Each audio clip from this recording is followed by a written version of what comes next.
Ito guys, yung queen size na foam namin. 2 inches lang siya. Ito yung tatahian ko ng bedsheet. Actually guys, itong blue nito, itong cover ng foam na to, ako rin ang nagtahi nito kasi mas murang bilihin yung foam nang wala pang cover. Kaya ako rin ang nagtahi nito. Ito. Binili ko rin lang sa Shopee yung ano na to, yung tela nito. Diba? Ito guys, gagawa natin ng bed sheet. Ito yung tela nating tatayin para sa ating queen size na bed sheet.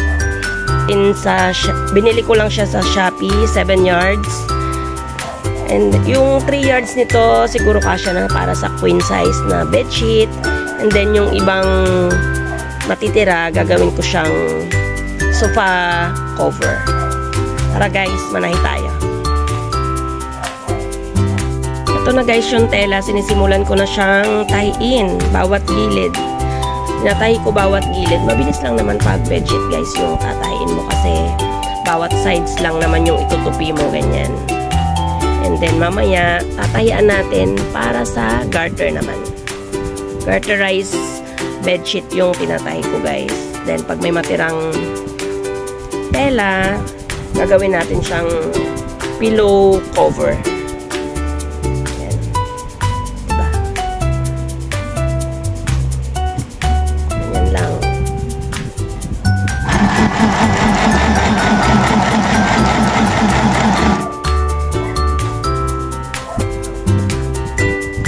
Mabilis lang guys magtahi kasi straight lines lang naman to. Favorite ko talagang tahiin ng mga bedsheet yan kasi alam mo naman napakabilis talagang tahiin kasi one line lang.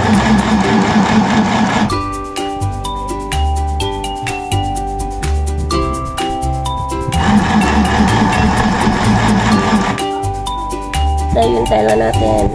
Ang ganda. Light lang yung color niya. Ngayon, tinatahi ko lang yung mga bawat sides muna niya. Bago mamaya, lalagyan natin ng zipper. Lalagyan natin ng garter. Okay?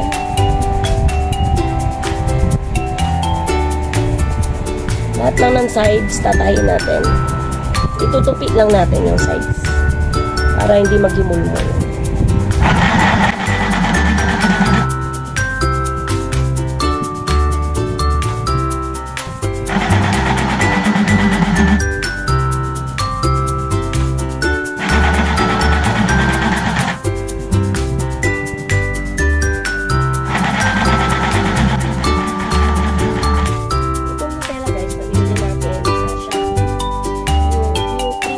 Dyan na fabric para hindi siya kukupas.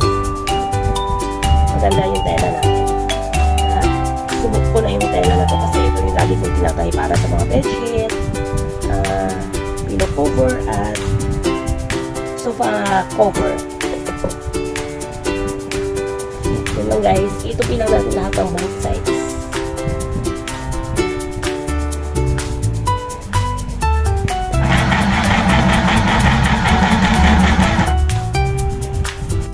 Ito na guys yung tinatahi ko para sa garter mamaya.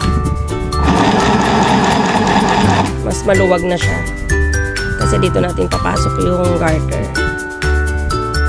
Sige guys, ituloy ko lang yung buong ano niya, buong sides, tapos mamaya lagyan natin ng garter. Guys, natapos ko nang tahiin yung lalagyan natin ng garter. Ngayon naman isusuksok na natin yung garter at i-fit na natin sa kama. Tingnan natin kung tama lang ba yung tahi ko. Wow! Ito na guys yung ginawa kong bedsheet. Ginamit na namin guys. Ganda. Wow! Saktong-sakto sa aming queen size bed.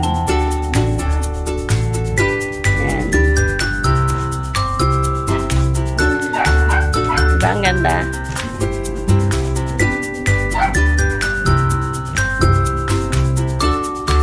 Mas maganda talaga pag DIY bedsheet kaysa bibili ka ng ready-made.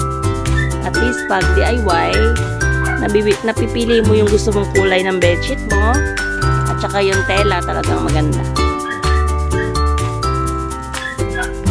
Okay na guys. Thank you for watching.